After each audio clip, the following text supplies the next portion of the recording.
Hi there, it's Nicole, and today I have a card that features tons of Copic coloring. It's also almost completely one layer.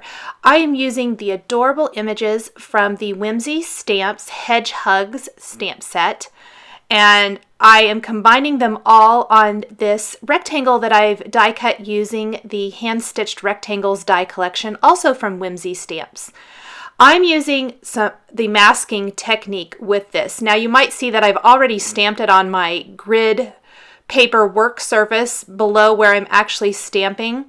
I kind of wanted to make sure that I liked how everything went together before I committed to stamping it on my actual cardstock. So I stamped the hedgehog first. You always want to start with the image that's going to be in the forefront and then build from there. So I stamped the hedgehog, I masked him off, and then stamped the tree trunk image. I stamped the larger of the two mushrooms from the Hedgehugs stamp set, created a mask for that, and stamped the additional smaller mushroom there right next to it. Then I'm going to stamp the bird sitting on top of the hedgehog, and finally I'm going to stamp the ladybug on one of the mushrooms. So not a ton of masking, really only 2 masks to join a whole bunch of images, 6 images in all for this card. Before I start coloring, I am cutting apart one of the greetings from this Hedgehugs stamp set so that I can stack them one on top of another. I'm stamping each of them on my scrap background first because I've never used this stamp before and I want to make sure it stamps crisply on my actual project, but I'm stacking it so that it's going to read, "Sending you a big hedge hug."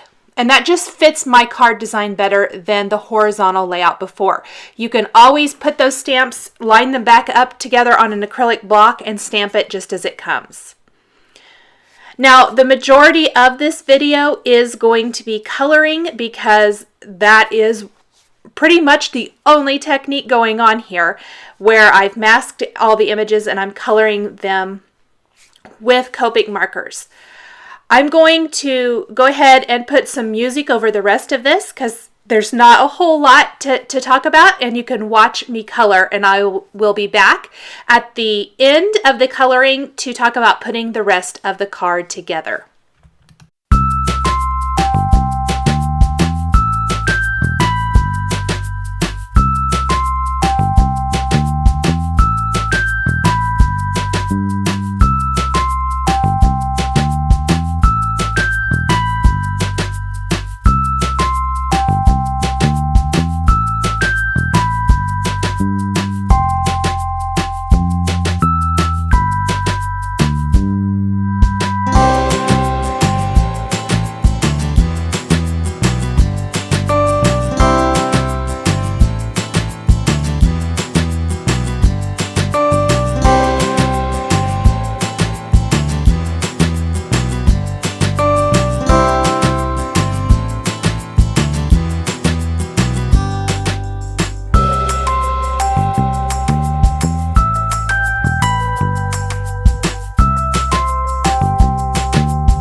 I am just finishing up my background now using kind of a sweeping motion with my BG000 marker to just lightly give that sky a little bit of color. It makes it really soft by kind of laying the brush down next to the images, so that's going to be my darkest point, and then lightening up as I kind of sweep out from each of those images.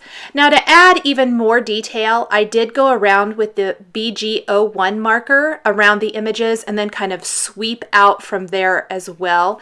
This is also a great opportunity to maybe go in and fix anything that you maybe missed or you want to add some more detail to, like I did on the spines of the hedgehog.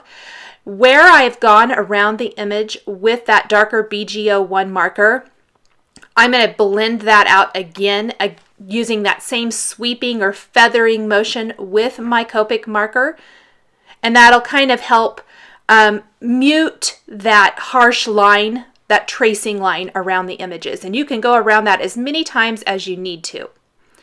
Next, I did die cut the large A2 sized hand-stitched rectangle from black cardstock. I'll mat my Copic colored panel right on that and finish with a scattering of pretty pink posh, gold heart confetti, and the Wink of Stella clear glitter brush pin on the two small critters. Thanks for watching this video showcasing the Whimsy Stamps Hedgehugs stamp set. The supplies I've used are listed and linked below the video on YouTube. Please subscribe for weekly card making and stamping videos. Thanks for watching, and we'll catch you next time.